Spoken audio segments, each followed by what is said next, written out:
Golkarpedian, Adis Kadir kembali direkomendasikan sebagai Ketua Umum MKGR untuk periode 2025-2030. Tapi siapa sebenarnya Adis Kadir? Kenapa seluruh kader MKGR sepakat mendukungnya lagi? Yuk kita bongkar kisah inspiratif di balik kepemimpinan pria yang disebut sebagai tokoh kunci di balik kesuksesan ormas legendaris ini. MKGR atau Musyawarah Kekeluargaan Gotong Royong adalah salah satu organisasi pendiri Partai Golkar. Organisasi ini punya peran besar dalam melahirkan banyak pemimpin daerah dan nasional. Bahkan 50% kader Partai Golkar di Kabinet Merah Putih adalah kader MKGR. Nggak cuma sampai di situ, sekitar 30-40% kepala daerah juga berasal dari kader MKGR. Luar biasa bukan? Nggak heran kalau ormas ini disebut sebagai salah satu penggerak utama politik nasional.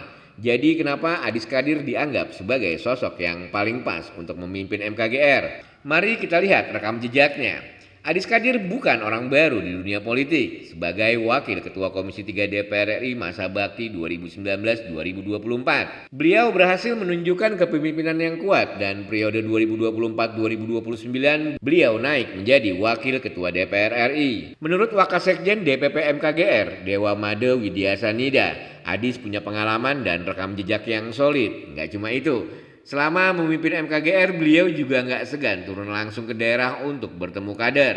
Inilah yang bikin para kader menyebut beliau sebagai pemimpin yang dekat dan peduli. Rakernas MKGR 2025 yang diadakan di Jakarta menghasilkan 4 rekomendasi penting. 1. Mendorong kader MKGR untuk menjadi pengurus atau pimpinan Partai Golkar di berbagai tingkatan. Kedua, mendukung Adis Kadir sebagai Ketua Umum Ormas MKGR untuk periode 2025-2030. Ketiga, menyelesaikan konsolidasi Ormas MKGR hingga tingkat provinsi, kabupaten, dan kota di seluruh Indonesia. 4. Menambah nomenklatur dewan-dewan pada Musyawarah Besar MKGR tahun 2025.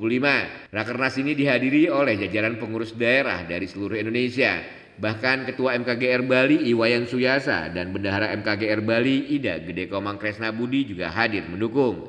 Adis Kadir menyebut kader MKGR sebagai bukan kaleng-kaleng. Dan ini bukan sekedar pujian, karena bukti nyatanya sebanyak 51 kader MKGR menjadi anggota DPR RI. Ini membuktikan bahwa MKGR bukan hanya ormas, tapi juga pabrik kader yang luar biasa. Dari melantik pengurus provinsi hingga pengurus kabupaten kota, MKGR terus bergerak, memperkuat posisi mereka, dan dengan rekomendasi Rakernas 2025 mereka siap membawa perubahan besar di masa depan. Pertanyaannya sekarang, menurut kalian apa tantangan terbesar yang akan dihadapi MKGR di periode kepemimpinan Adis Kadir selanjutnya? Dan apakah rekomendasi Rakernas 2025 cukup untuk memperkuat posisi mereka di Partai Golkar? Tulis pendapat kalian di kolom komentar.